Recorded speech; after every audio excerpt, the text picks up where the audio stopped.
Hello dear students, I welcome you all on AC Plus Digital Platform of Advanced Engineering Classes. So अभी हम यहाँ पर जो unit number 2 है estimation का, एस्टिमेशन एंड कॉस्टिंग का, क्यूएससी का, उसको कवर कर रहे हैं, जो कि है types of estimate, contract and tenders. तो हमने एस्टिमेट कितने प्रकार के होते हैं ये डिस्कस कर लिया है, कॉन्ट्रैक्ट क्या होता है, टेंडर्स क्या होता है, कितने प्रकार का होता है ये हमने डिस्कस कर लिया है।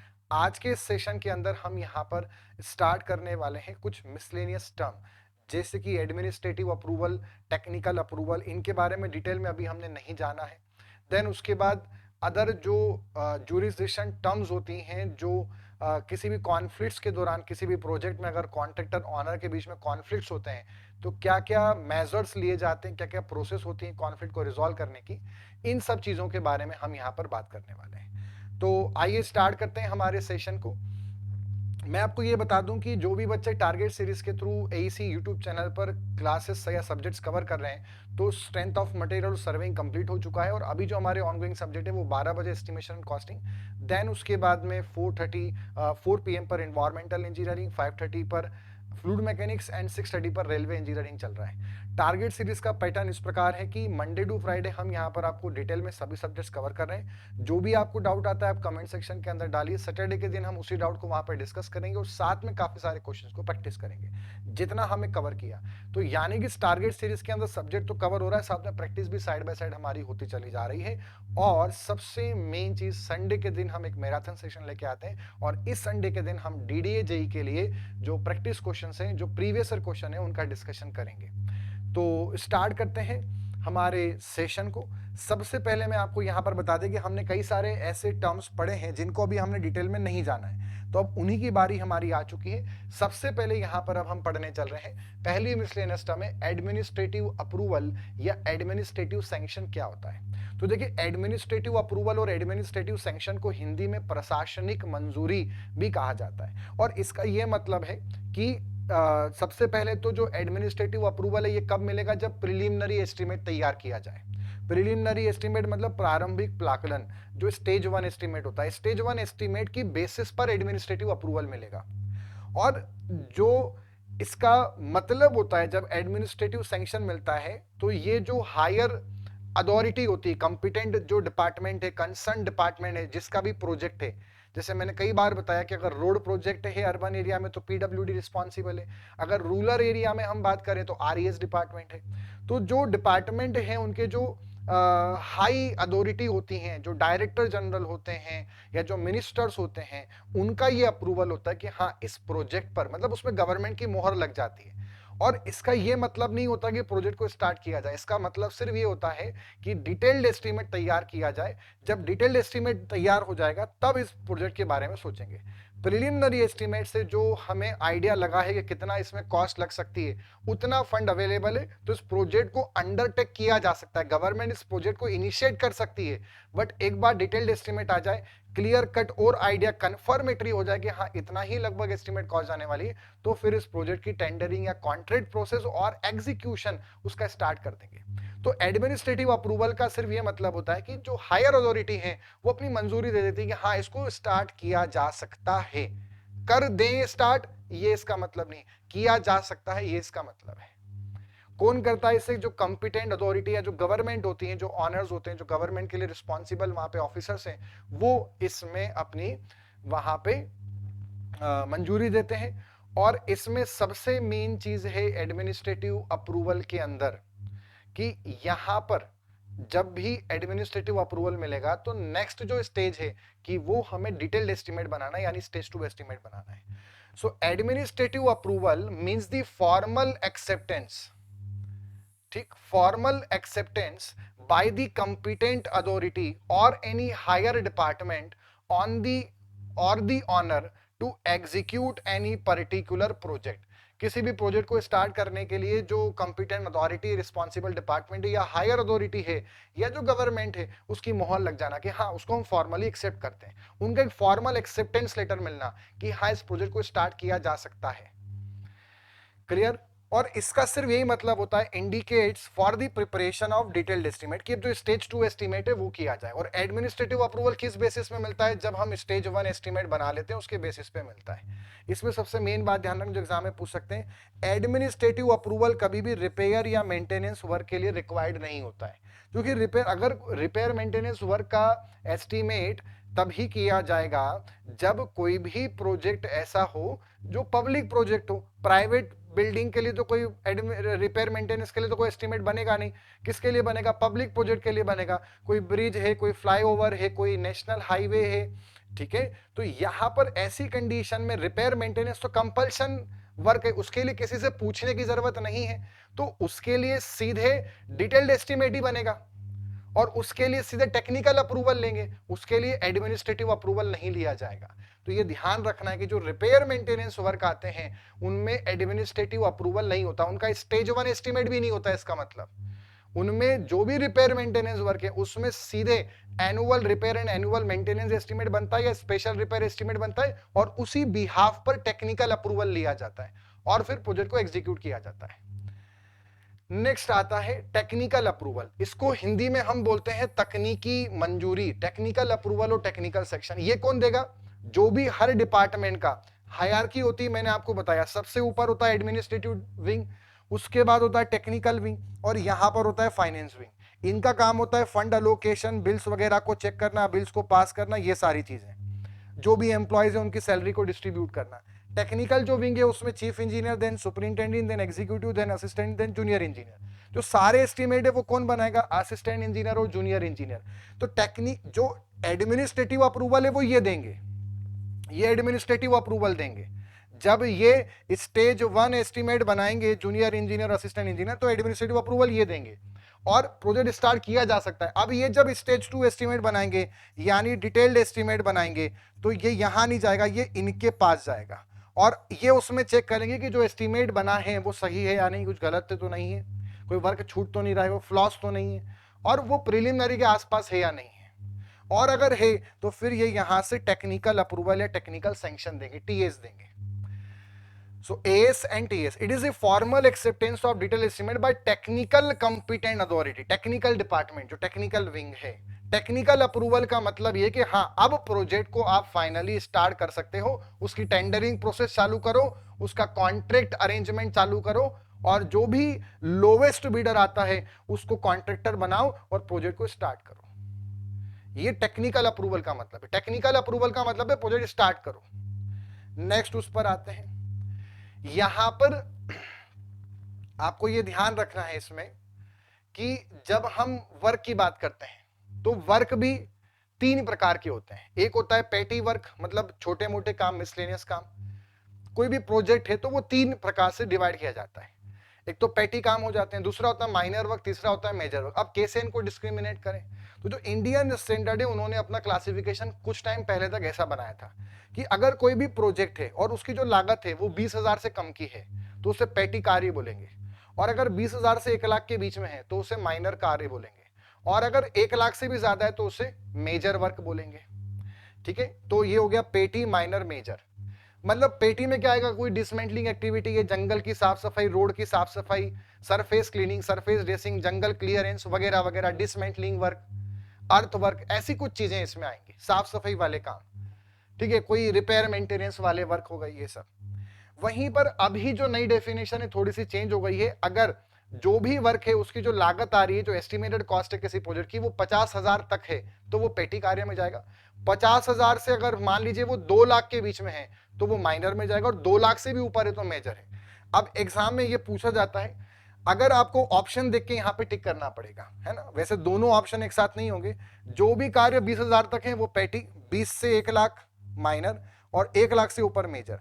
50,000 से कम पेटी, 50,000 से 2 लाख के बीच में माइनर, और 2 लाख से ऊपर मेजर वर्क। ये हमारे पास ओल्ड कन्वेंशन है, ये हमारे पास न्यू कन्वेंशन है। ऑप्शन देख के आपको करना पड़ेगा। इसमें ध्यान रखना, जो भी पेटी कार्य होते हैं उनका टेक्निकल अप्रूवल की जरूरत नहीं होती, क्योंकि उनका डिटेल्ड एस्टीमेट बनाना पॉसिबल नहीं होता। मतलब आपको ध्यान रखना है कि जो रिपेयर मेंटेनेंस वर्क है उनमें हम एडमिनिस्ट्रेटिव अप्रूवल नहीं लेते उनका, ये अलग चीज है। अब ऐसा कोई जरूरी थोड़ी कि सर मतलब पेटी कार्य भी तो रिपेयर मेंटेनेंस वाले होंगे, ऐसा किसने बोला आपको? रिपेयर मेंटेनेंस वर्क जो है, हो सकता है वो कोई 1 लाख का और रिपेयर मेंटेनेंस तो अलग अलग प्रकार का होता है ना। हाँ, अब कोई छोटा मोटा रिपेयर मेंटेनेंस है तो बात अलग है। अब मान लो साल भर का कोई 5 या 3 साल का कोई रिपेयर मेंटेनेंस का टेंडर जा रहा है, तो वो तो आपका हो सकता है 20 लाख का प्रोजेक्ट हो पूरा। तो डिपेंड करता है किस प्रोजेक्ट की बात चल रही है, कैनाल का रिपेयर मेंटेनेंस है कि नेशनल हाईवे 6 लेन का रिपेयर मेंटेनेंस है, फर्क पड़ जाएगा चीजों में। तो ऐसे नहीं रखना कि रिपेयर मेंटेनेंस ही पेटी कार्य। पेटी कार्य का हम ऐसे डिफाइन नहीं कर सकते, जो भी कार्य जिसकी लागत 20,000 से कम है या आपकी नई डेफिनेशन 50,000 से कम है, वो पेटी कार्य है। और जो छोटे मोटे कार्य, जो छुटमुट कार्य हैं, उनका डिटेल्ड एस्टिमेट बनाना पॉसिबल नहीं। जैसे मान लो अब कोई मान लो विधानसभा है, अब विधानसभा का जो गार्डन है उसका टेंडर निकलना है, किस चीज के लिए? गार्डन की रखरखाव या गार्डन की कटाई छटाई के लिए, 6 महीने का। अब उसकी जो लागत आ रही है मान लो 15,000 की आई, तो क्या अब उसका ये ना भाई कौन से पत्ता काटना है, कौन सा पत्ता पहले दिन काटेंगे, एक पत्ता काटने में कितने, नहीं कर सकते। तो जो पेटी कार्य जितने भी हैं उन सब में हम डिटेल्ड एस्टिमेट नहीं बना सकते, और डिटेल्ड एस्टिमेट नहीं बना सकते तो उनका टेक्निकल अप्रूवल लेने की जरूरत नहीं है। उनका सिर्फ स्टेज 1 एस्टिमेट होगा, प्रिलिमिनरी एस्टिमेट होगा, और उनका एडमिनिस्ट्रेटिव अप्रूवल होगा और प्रोजेक्ट स्टार्ट हो जाएगा। टेंडर होगा, कॉन्ट्रैक्ट होगा और प्रोजेक्ट स्टार्ट। मतलब रिपेयर मेंटेनेंस में एडमिनिस्ट्रेटिव अप्रूवल नहीं लेंगे और पेटी कार्य में टेक्निकल अप्रूवल नहीं लेंगे। ये दो बात आपको ध्यान रखनी है। क्या ये बात दिमाग में फिक्स है क्या? रिपेयर मेंटेनेंस क्योंकि कंपल्सन है, वो करना ही है, उसके लिए किसी एडमिनिस्ट्रेटिव वाले से पूछने की जरूरत क्या है, इसलिए वहां सीधे टेक्निकल अप्रूवल लेंगे। और जो छोटे कार्य हैं उसका डिटेल में एस्टिमेट निकालना पॉसिबल नहीं उसका, इसलिए उसका टेक्निकल अप्रूवल नहीं लेंगे। एडमिनिस्ट्रेटिव अप्रूवल हुआ तो उसके बाद सीधे क्या होता है, अब टेंडर करो और कॉन्ट्रैक्ट करो, और उसका भी लमसम टेंडर और लमसम कॉन्ट्रैक्ट निकलेगा और प्रोजेक्ट स्टार्ट हो जाएगा इस तरह से। नेक्स्ट अब आते हैं, अब हमें 3 टर्म पढ़नी है। एक है एईसी, मतलब एडवांस इंजीनियरिंग क्लासेस, राइट? हाँ, एईसी मतलब है एब्स्ट्रैक्ट ऑफ एस्टिमेटेड कॉस्ट। एक है एसओआर, एसओआर मतलब schedule of rate, schedule of rate. और एक है बीओक्यू, बीओक्यू मतलब बिल ऑफ क्वांटिटी। अब इन तीनों में बहुत थोड़ा थोड़ा सा अंतर है, इन तीनों को हम समझते हैं। देखिए आपने अभी पढ़ा है डिटेल एस्टिमेट। डिटेल एस्टिमेट के बारे में आप जानते हो, जिसको स्टेज 2 एस्टिमेट बोलते हैं। क्यों करते हैं? टेक्निकल अप्रूवल लेने के लिए। उसको 2 स्टेप में करते थे, मैंने आपको प्रीवियस क्लासेस में बताया। पहली स्टेप का नाम क्या था? मेजरमेंट ऑफ क्वांटिटी, जिसमें हम क्वांटिटी मेजर करते थे हर वर्क का। और दूसरे स्टेप में हम उसका नाम लिखते थे एब्स्ट्रैक्ट ऑफ एस्टिमेटेड कॉस्ट। उसके अंदर अगर आपको याद हो तो हमारे पास वहां पर एक तरफ हम लिखते थे सीरियल नंबर, फिर हम लिखते थे डिस्क्रिप्शन ऑफ आइटम, फिर यहां पर आता था हमारे पास क्वांटिटी, और क्वांटिटी के बाद फिर हम लिखते थे यहां पर यूनिट, और यूनिट के बाद फिर हम लिखते थे रेट, और फिर रेट के बाद हम लिखते थे यहां पर कॉस्ट। ये ऐसा पूरा हमारे पास एब्स्ट्रैक्ट ऑफ एस्टिमेट कॉस्ट का पूरा वो फॉर्म था, ठीक है, जिसमें पूरे प्रोजेक्ट का कॉस्ट ऑफ मटेरियल लेबर निकल के आता था। अब इसी में बीओक्यू बन जाएगा, इसी में एसओआर बन जाएगा, और इसी में वो बन जाएगा। अब देखो, अगर मान लो सीरियल नंबर लिखना है, डिस्क्रिप्शन ऑफ आइटम भी मेंशन करना है, क्वांटिटी भी मेंशन करना है, यूनिट भी लिखना है, रेट भी लिखना है और कॉस्ट भी लिखना है, और ये जो प्रोजेक्ट है जिस डिपार्टमेंट का, जो कंपिटेंट अथॉरिटी है, जो रिस्पॉन्सिबल डिपार्टमेंट है, जो कंसर्न डिपार्टमेंट है, वही उसका जूनियर इंजीनियर, असिस्टेंट इंजीनियर इसको प्रिपेयर कर रहा है, तो इसको बोलते हैं एब्स्ट्रैक्ट ऑफ एस्टिमेटेड कॉस्ट। क्योंकि ये सारांश है, ये समरी है एस्टिमेशन की, ये डिटेल्ड एस्टिमेट की समरी आ गई इससे।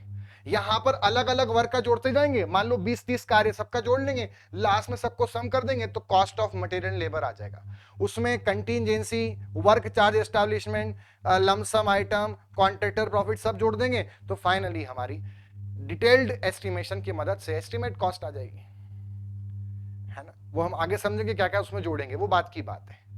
तो अगर जो जैसे मान लो कि कैनाल प्रोजेक्ट है, तो इरिगेशन डिपार्टमेंट का जूनियर इंजीनियर या असिस्टेंट इंजीनियर इसको जब रेडी कर रहा है तो वो एब्स्ट्रैक्ट ऑफ एस्टिमेट कॉस्ट है, उससे डिटेल एस्टिमेट तैयार होगा, फिर वो टेक्निकल विंग के हेड यानी चीफ इंजीनियर के पास जाएगा, वो उसको चेक करेंगे सब कुछ सही है, तो उसके बाद वो टेक्निकल अप्रूवल देंगे और टेंडर रिलीज हो जाएगा और फिर कॉन्ट्रैक्ट होगा।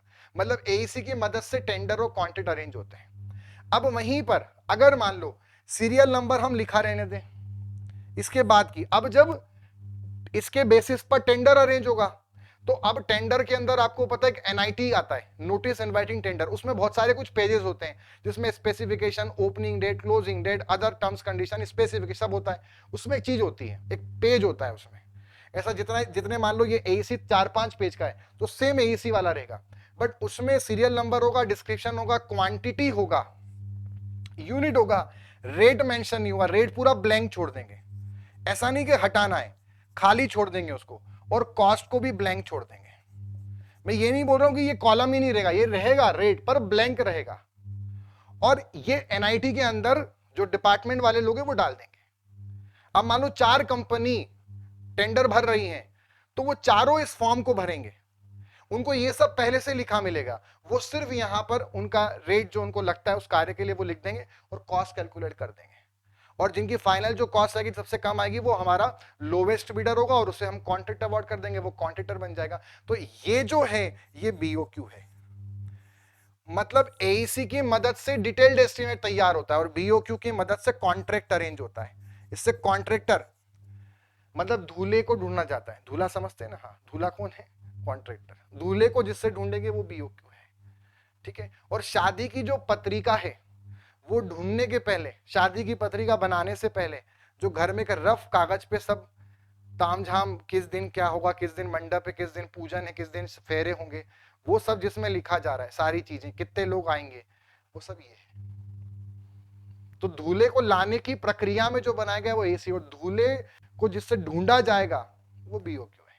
एंड लास्ट, अब मान लीजिए कि एक ऐसा फॉर्मेट, एक ऐसा रिटर्न फॉर्मेट जिसमें सीरियल नंबर तो होगा, यहां पे सिर्फ आइटम नहीं होगा, यहां पर वर्क, यहां पर मटेरियल, जितने भी कंस्ट्रक्शन में यूज होते हैं या जितने भी प्रकार के लेबर होते हैं, ठीक है। और यहां पर क्वांटिटी नहीं आएगी, ये कॉलम ही नहीं होगा, क्वांटिटी कॉलम ही नहीं होगा, नॉट एग्जिस्ट, क्वांटिटी कॉलम नहीं होता है उसमें। ऐसा नहीं कि ब्लैंक रहेगा, कॉलम ही नहीं होगा उसमें। उसमें यूनिट होगी कि किन किन में किन किन को मेजर किया जाएगा। आपको याद है यूनिट नंबर 1 में यूनिट्स ऑफ मेजरमेंट पड़ी थी, तो वो मैंने आपको बताई, तो वो कहीं ना कहीं तो मेंशन होती होगी ना, वो यहाँ यूनिट्स ऑफ मेजरमेंट और यूनिट ऑफ पेमेंट लिखी जाती है। और रेट, यहाँ पर रेट लिखे जाते हैं मटेरियल के या लेबर के वेजेस लिखे जाते हैं, कि एक मजदूर को 8 घंटे के काम के लिए जो मिट्टी खोद रहा है उसको कितना देना है, प्लास्टर कर रहा है तो क्या देना है, प्लास्टर के लिए कितने लोग लगेंगे, ये सारी चीजें उसमें मेंशन होती है। कॉस्ट उसमें नहीं होती, कॉस्ट वाला जो कॉलम है वो भी यहां पे एग्जिस्ट ही नहीं करता है, ना यहां पर क्वांटिटी होगी ना यहां पर ये होगा।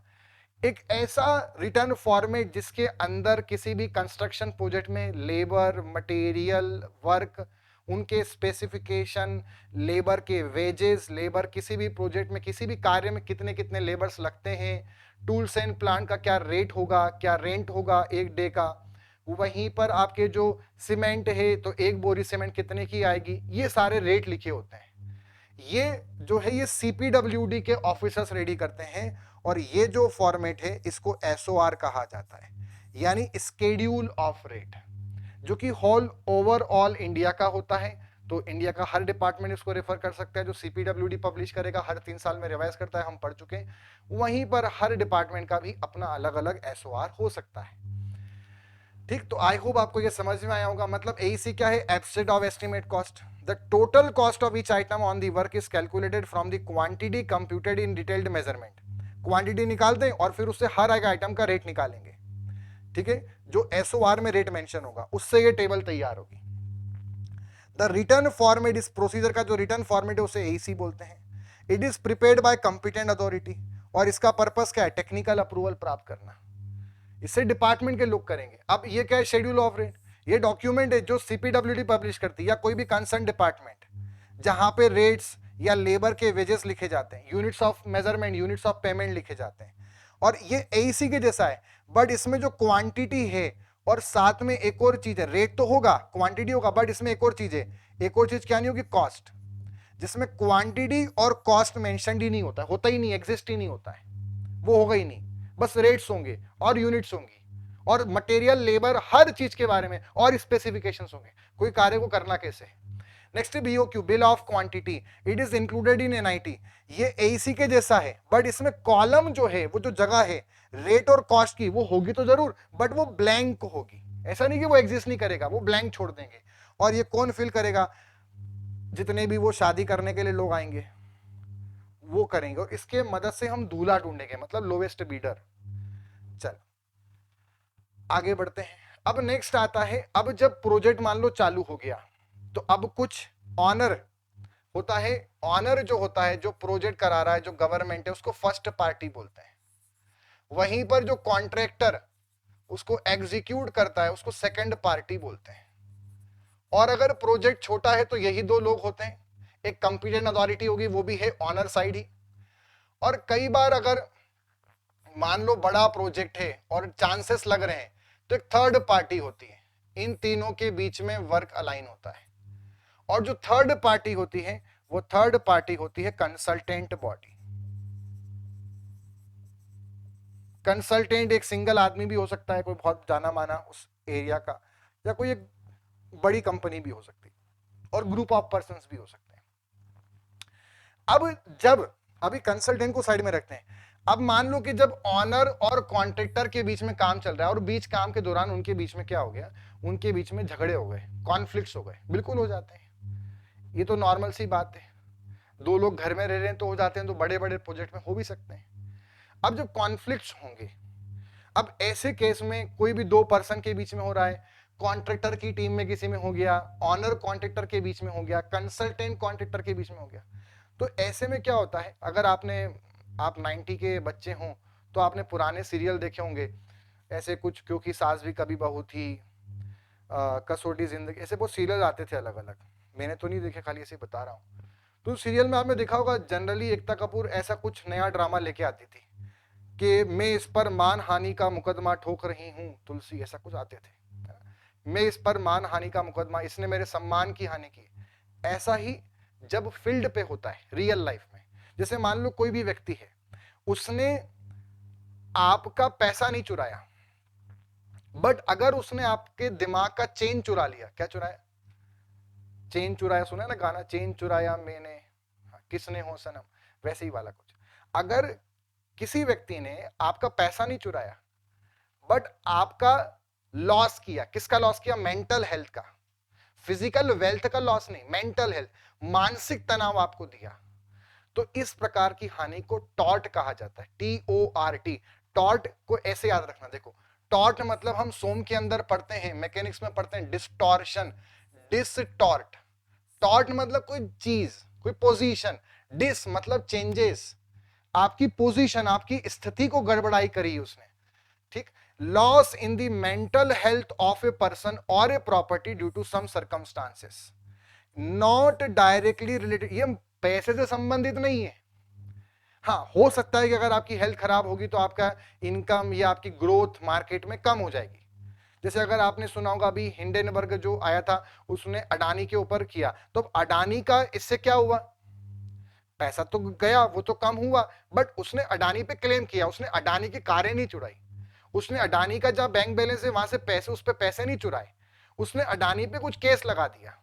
उससे अडानी का हो सकता है पर्सनल, जो अडानी खुद है, गौतम अडानी, उनका मेंटल हेल्थ का लॉस हुआ होगा, और फिर उससे कंपनी में वो कम ध्यान दे पा रहे होंगे, तो पैसे का इनडायरेक्टली लॉस हो सकता है, डायरेक्ट सेंस में नहीं होता पैसे से। सम्मान की हानि होना, मान हानि का मुकदमा टॉर्ट बोलते हैं। वहीं पर दूसरी चीज, अब दो टर्म आते हैं, इंजंक्शन और इंजंक्शन को कैसे याद रखना है? हम इंग्लिश में एक टर्म पढ़ते हैं, हम इंग्लिश में एक टर्म पढ़ते हैं, उसको हम बोलते हैं कंजंक्शन। कंजक्शन आपने सुनोगे, कंजक्शन जैसे and, the, fill in the blanks, ऐसे बोलते हैं, एंड, द, इफ। कंजक्शन ऐसे वर्ड होते हैं जो दो सेंटेंस को जोड़ने में काम आते हैं। ऐसे ही जब फील्ड पर दो पार्टी के बीच में डिस्प्यूट होता है, तो कोर्ट, कोर्ट होता है ना, समझते हैं ना, high court authority, supreme authority हमारे लॉ की, जब वो बीच में आकर वो दोनों पार्टी उनके पास जाए कि आप हमारे कॉन्फ्लिक्ट को रिजॉल्व करें, वो दोनों कोर्ट में केस कर दें। अब कोर्ट बीच में उनको समझा रहा है कि तुम ऐसा करो, ये करो, मुकदमा चल रहा है कोर्ट में, उसको इंजंक्शन बोलते हैं। कोर्ट का किसी भी कॉन्फ्लिक्ट के बीच में, दो पार्टी के बीच में हुए कॉन्फ्लिक्ट के बीच में कोर्ट का आना इंजंक्शन कहलाता है। Measures taken by the court during the conflict between owner and contractor. Court की, ऐसे ये ट्रिक है, ऐसा नहीं कि दखल अंदाजी, सर क्या बोल रहे हो, अरे ट्रिक है यार, कोर्ट की दखल अंदाजी, कोर्ट का बीच में आना। अगर दो आदमी अपने कॉन्फ्लिक्ट को कोर्ट तक लेके चले जाएं, तो इसमें जो कोर्ट के मेजर्स होंगे, कोर्ट जो भी कदम उठाने को बोलेगी, जो भी वहां पे फैसले लेगी, वो सब इंजंक्शन कहलाएगा। वहीं पर आपने सुना होगा बाहुबली मूवी आई थी, उसमें वो कौन सी रानी होती है, मुझे अभी नाम याद नहीं आ रहा है, शिवगामिनी देवी।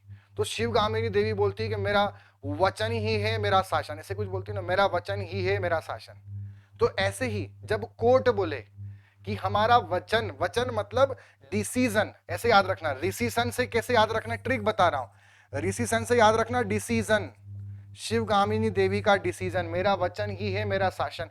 तो रेसेशन, रेसेशन वर्ड का मतलब होता है कि अगर कोर्ट डिसाइड कर दे, डिसीजन दे दे कि ऑनर और कॉन्ट्रैक्टर में अगर कॉन्फ्लिक्ट हो रहा है, वो और उनके कॉन्फ्लिक्ट, वो बोल दे कि जो तुम्हारा कॉन्ट्रैक्ट है इसको यहीं पर बर्खास्त करते हैं, इसको खत्म कर देते हैं। जब ऐसा डिसीजन लिया कोर्ट ने, ऐसा निर्देश दिए कि अब तुम्हारा कॉन्ट्रैक्ट खत्म हो जाता है और अब ये प्रोजेक्ट यहीं पर रुक जाएगा, जो भी व्हाटसोएवर, उन्होंने कॉन्फ्लिक्ट, उनका कॉन्ट्रैक्ट तोड़ने की बात कर दी, तो इस डिसीजन को रेसेशन बोलते हैं। Decision taken by the court to break the contract between owner and contractor. मतलब तीन शब्द याद रखने, टॉट मतलब डिस्टॉर्ट, तो मानहानि, इंजंक्शन कोर्ट का बीच में आना, और रेसेशन मतलब कोर्ट का डिसाइड करना कि कॉन्ट्रैक्ट को ब्रेक कर दिया जाए। नेक्स्ट आते हैं, नेक्स्ट आर्बिट्रेशन। आर्बिट्रेशन क्या होता है, देखिए क्या होता है, जब कई बार कॉन्फ्लिक्ट होता है तो सीधे कोर्ट के पास नहीं जाते हैं, कॉन्फ्लिक्ट को सुलझाए जाने की प्रक्रिया स्टार्ट होती है। तो अगर दो पार्टी के बीच में फील्ड में कॉन्फ्लिक्ट्स हो रहे हैं, तो उसको जो सुलझाने की प्रक्रिया है उसे आर्बिट्रेशन कहा जाता है। अब सुलझाने के लिए क्या करेंगे, ऑनर या कॉन्ट्रैक्टर किसी एक पर्सन को ले सकते हैं कि भैया तुम बताओ हम कौन गलत है, ये गलत है, मैं गलत हूं, मैंने तो स्पेसिफिकेशन में मेंशन, या वो दो तीन आदमी ग्रुप ऑफ पर्सन के पास जा सकते हैं, या वो किसी कंपनी के पास जा सकते हैं, या वो जो कंसल्टेंट थर्ड पार्टी हायर की थी उसके पास जा सकते हैं, ठीक, या वो वहां पर जो एसडीएम वगैरह, कलेक्टर, बड़ा कोई प्रोजेक्ट कलेक्टर वगैरह है उनके पास जा सकते हैं, एसडीएम के पास जा सकते हैं, या वो कोर्ट के पास जा सकते हैं, लास्ट ऑप्शन वही होगा। तो कोर्ट के पास तब जाते हैं जब कोई ऑप्शन ना बचे, क्योंकि कोर्ट में आप जानते हैं टाइम लगता है। तो ये जो प्रोसेस है इसको बोलते हैं आर्बिट्रेशन। और जरूरी नहीं कि हर बार कोर्ट ही उसमें बीच में आएगा, बहुत सारे, कोई एक सिंगल आदमी हो सकता है, ग्रुप ऑफ पर्संस, कलेक्टर उस जगह का, उस डिस्ट्रिक्ट का, या फिर कोई हाई कोर्ट, सुप्रीम कोर्ट। तो ये जो व्यक्ति इन्वॉल्व है, या जो ग्रुप ऑफ पर्सन है, या जो ऑर्गेनाइजेशन है, या कोई बॉडी अथॉरिटी है, तो इनको आर्बिट्रेटर कहा जाता है, जो उसमें इन्वॉल्व होकर उसको सुलझाने की प्रक्रिया में इन्वॉल्व होते हैं। सो process of resolving disputes between owner and contractor is arbitration. The person who involved is arbitrator. Arbitrator can be a single person or group of person or collector or the court. In large scale project जो consultant body होता है वही generally arbitrator का role play करता है। तो I hope बच्चों आपको अच्छे से प्रॉपर तरीके से ये मिसलेनियस टर्म समझ में आई होगी। अब नेक्स्ट सेशन के अंदर हम miscellaneous term earnest money, security deposit, mobilisation fund, liquidate damages, measurement book, then उसके बाद हमारा जो नेक्स्ट है मस्टर रोल सिस्टम, इनके बारे में डिस्कशन करेंगे। तो मिलते हैं नेक्स्ट लेक्चर के अंदर। अगर इसी तरह से आप technical and non technical subjects preparation करना चाहते हैं एसएससी जेईई के लिए, तो आप सार्थक बैच को ज्वाइन कर सकते हैं, जहां पे आपको फ्री टेस्ट सीरीज प्रोवाइड की जा रही है। अगर आप सभी एग्जाम्स के सब कोर्सेज को फोकस करके चलना चाहते हैं तो विजय बैच आपके लिए बहुत अच्छा ऑप्शन है, जिसमें सभी subjects technical and non technical with 1 year validity, और अगर आपको चाहिए तो एक्सटेंडेड भी हो सकती है validity, with all in one test series, जिसमें 500 नंबर ऑफ टेस्ट है सभी एग्जाम्स के, सभी स्टेट एग्जाम्स के। ऐसा कोर्स आपको मिलेगा। नेक्स्ट, अगर आप नॉन टेक्निकल सब्जेक्ट में परेशान है तो नॉन टेक महापिक आई एम श्योर कि आपको बहुत हेल्प करने वाला है आपकी प्रिपरेशन के लिए, जिसमें सभी नॉन टेक्निकल सब्जेक्ट्स का proper PDF and proper question bank यहाँ पे प्रोवाइडेड है। एसएससी जेईई की इफेक्टिव प्रिपरेशन के लिए इंपॉर्टेंट है टेस्ट सीरीज, और टेस्ट सीरीज अभी तक अगर सर्च कर रहे हो और नहीं मिल पा रही हैं तो एसी प्लस एप्लीकेशन पे different types of test series available है, रीजनिंग की, जीएस की, फुल लेंथ टेस्ट सीरीज और पैकेज वाइज एक कंप्लीट पैकेज टेस्ट सीरीज। आज के सेशन का पीडीएफ आपको AC plus app and wide discussion channel पर मिलेगा, इसको आप ज्वाइन करें, सब्सक्राइब करें। सो मिलते हैं नेक्स्ट लेक्चर के अंदर। Till then goodbye and take care.